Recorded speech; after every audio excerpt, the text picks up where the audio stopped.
Hi అండి, welcome back to my channel Nagamani Telugu వంటలు. ఈరోజు మన ఛానల్లో బెండకాయ పులుసు కూర ఎలా తయారు చేసుకోవాలో చూద్దామండి. ఈ బెండకాయ పులుసు అనేది ఏముంది, ఈజీగానే చేసేసుకుంటాం అనుకుంటాం, కానీ మనకి గ్రేవీ అనేది థిక్గా ఉండి తినేటప్పుడు చాలా టేస్టీగా ఉండాలంటే ఈ విధంగా మీరు కూడా తప్పకుండా ఒకసారి ట్రై చేయండి. ఇప్పుడు ఎలా తయారు చేయాలి అనేది ఈ వీడియోలో చూద్దామండి. ముందుగా మనం బెండకాయల్ని కొంచెం పొడుగ్గా కట్ చేసుకొని పెట్టుకోవాలి. మనం ఫ్రైకి చేసుకున్నట్టు చిన్న ముక్కలు కాకుండా ఇలా కొంచెం పెద్దవిగా కట్ చేసుకోవాలి. అలాగే ఒక పెద్ద టమాటా కట్ చేసుకోవాలి. 2 ఉల్లిపాయలు కట్ చేసుకోవాలి. ఇప్పుడు ఈ ఉల్లిపాయలు టమాటా మిక్సీ పట్టేసుకోవాలండి, అందుకనే పెద్ద ముక్కలుగా కట్ చేశాను. ఇప్పుడు స్టవ్ మీద ఒక గిన్నె పెట్టుకొని ఆయిల్ వేసుకొని ఆయిల్ హీట్ అయిన తర్వాత 2 ఎండుమిర్చి, అలాగే పోపు గింజలు, ఆవాలు, తాలింపు గింజలు అంటాం కదా, అవన్నీ వేసుకోవాలి. మినపప్పు, పచ్చెనగపప్పు అవి వేసుకోవాలి. ఇప్పుడు పచ్చిమిర్చి పొడవుగా కట్ చేసుకొని అవి కూడా వేసుకోవాలి. అవి వేగిన తర్వాత మనం ఈ టమాటాలు, ఉల్లిపాయ మిక్సీ పట్టుకున్నాం కదా, ఇది కూడా వేసి బాగా వేయించుకోవాలి.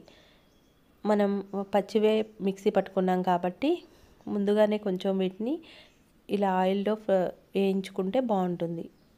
ఈ విధంగా కలుపుకుంటూ వేయించుకోవాలి. ఇవి కొంచెం వేగిన తర్వాత ఒక 1/2 టీ స్పూన్ పసుపు వేసుకొని మొత్తం కలిసేలాగా కలుపుకోవాలి. ఈ విధంగా పసుపు వేసుకొని మనం ఇవి ఆయిల్లో వేగిన తర్వాత వేసుకుంటే అందులో నుంచి ఆయిల్ బయటికి వచ్చే వరకు మనం వేయించుకుంటే ఇది బాగా వేగినట్టు అనుకోవాలి.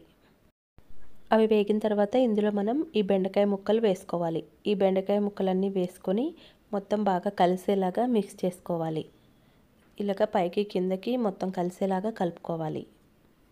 ఇలా కలుపుకున్న తర్వాత మనం మూత పెట్టేసుకుంటే మనకి బెండకాయ ముక్కలు అనేవి మగ్గుతాయి. ఒక పావుగంట సేపు అలా మగ్గిన తర్వాత మనం మూత తీసి మొత్తం మిక్స్ చేసుకోవాలి. చూసారు కదా, ఈ బెండకాయ ముక్కలు అనేవి బాగా మగ్గాయి. ఇప్పుడు ఇందులో మనం మరీ ఎక్కువగా ఉడికిపోవాల్సిన అవసరం లేదు, కొంచెం మగ్గితే సరిపోతుంది. ఇప్పుడు ఇందులో మనం 1 టేబుల్ స్పూన్ ఉప్పు, అలాగే కారం రుచికి సరిపడినంత వేసుకొని మనం ఒక నిమ్మకాయ అంత చింతపండు నానబెట్టి ఆ పిండి రసం తీసుకోవాలి. అది కూడా ఇందులో వేసి మిక్స్ చేసుకోవాలి. మనం టమాటా ఒకటి వేసుకున్నాం కాబట్టి కొంచెం తగ్గించి వేసుకున్నా పర్వాలేదు.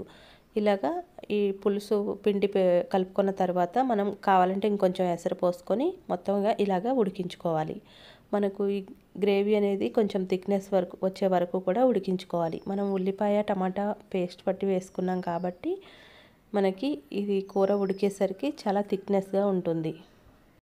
మనం ఇలా మూత పెట్టి ఒక 15 మినిట్స్ వరకు బాగా ఉడికించుకోవాలి.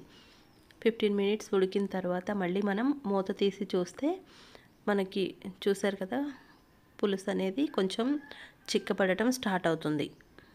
ఈ విధంగా ఒకసారి మధ్య మధ్యలో మూత తీసి కలుపుకుంటూ ఉండాలి. ఈ విధంగా కలుపుకున్న తర్వాత ఇందులో మనం ఒక 1/2 టీ స్పూన్ ధనియాల పౌడర్ వేసుకోవాలి. ఈ ధనియాల పౌడర్ వేసుకోవడం వల్ల ఈ బెండకాయ పులుసు టేస్ట్ అనేది చాలా బాగుంటుందండి. ఇది మాత్రం స్కిప్ చేయొద్దు, చాలా చాలా టేస్టీగా ఉంటుంది. ఇది కూడా వేసుకున్న తర్వాత మళ్ళీ మూత పెట్టి ఇంకొంచెం సేపు ఉడికించుకోవాలి. ధనియాల పొడి వేసిన ఒక 10 నిమిషాల తర్వాత మళ్ళీ మనం మూత తీసి మొత్తం కలుపుకోవాలి. చూసారు కదా, మన కర్రీ అనేది దగ్గర పడటానికి రెడీ అయిపోయింది. ఈ విధంగా ఈ స్టేజ్లో ఉన్నప్పుడు మనం కొత్తిమీర కొంచెం సన్నగా కట్ చేసుకొని అది పైన వేసుకోవాలి.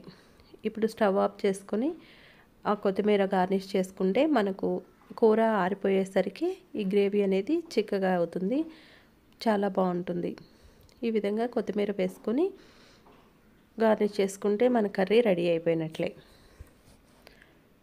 చూసారు కదా, ఆరిన తర్వాత చూపిస్తున్నాను మీకు, చాలా చిక్కగా వచ్చింది. కర్రీ మాత్రం చాలా చాలా బాగుందండి. టేస్ట్ అనేది సూపర్గా ఉంది. మీరు కూడా ఒకసారి తప్పకుండా ట్రై చేయండి. మనకి బెండకాయ ముక్కలు కూడా బాగా ఉడికిపోయాయి. ఈ విధంగా మీరు కూడా ఒకసారి తప్పకుండా ట్రై చేయండి. ఈ వీడియో కనుక మీకు నచ్చినట్లయితే లైక్ చేయండి, షేర్ చేయండి, సబ్స్క్రైబ్ చేయండి. Thanks for watching. మళ్ళీ మరొక చక్కటి వీడియోతో కలుద్దాం.